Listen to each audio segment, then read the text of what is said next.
ಶ್ರೀಮದ್ ಭಾಗವತ ಸ್ಕಂಧ 1 ಅಧ್ಯಾಯ 6 ಶ್ಲೋಕ 13.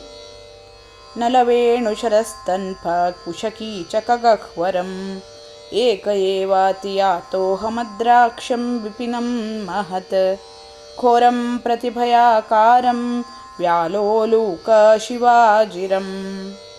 ಅನುವಾದ: ಜೋಂಡು, ಬಿದಿರು, ಹುಲ್ಲು, ದರ್ಭೆ, ಕಳೆ ಮತ್ತು ಗುಹೆಗಳುಳ್ಳ ಅನೇಕ ಕಾಡುಗಳನ್ನು ಒಬ್ಬನೇ ಹಾದು ಹೋದೆ.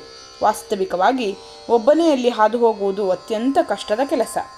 ಗಹನವಾದ, ಕತ್ತಲು ಕವಿದ, ಅಪಾಯಕರವಾದ ಭಯಂಕರ ಕಾಡುಗಳನ್ನು ನಾನು ಸಂದರ್ಶಿಸಿದೆ.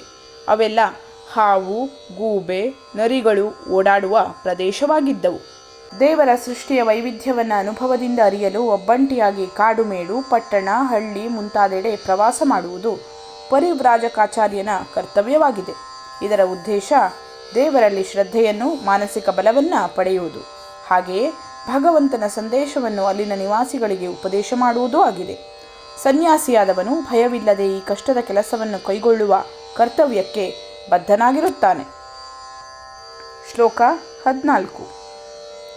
ಪರಿಶ್ರಾಂತೇಂದ್ರಿಯಾತ್ಮಾಹಂ ತೃಟ್ಪರೀತೋ ಬುಭುಕ್ಷಿತಃ ಸ್ನಾತ್ವಾ ಪೀತ್ವಾ ಹೃದೇ ನದ್ಯಾ ಉಪಸ್ಪೃಷ್ಟೋ ಗತಶ್ರಮಃ. ಅನುವಾದ: ಹೀಗೆ ಪ್ರಯಾಣ ಮಾಡುತ್ತಾ ನಾನು ದೈಹಿಕವಾಗಿ ಮಾನಸಿಕವಾಗಿ ದಣಿದೆನು. ನನಗೆ ಬಾಯಾರಿಕೆ, ಹಸಿವೆಗಳು ಎರಡೂ ಆಗಿದ್ದವು. ಆದ್ದರಿಂದ ನಾನು ನದಿಯ ಮಡುವೊಂದರಲ್ಲಿ ಮಿಂದೆ ನೀರನ್ನೂ ಕುಡಿದೆ. ನೀರಿನ ಸಂಸ್ಪರ್ಶದಿಂದ ನನ್ನ ದಣಿವು ಆರಿತು.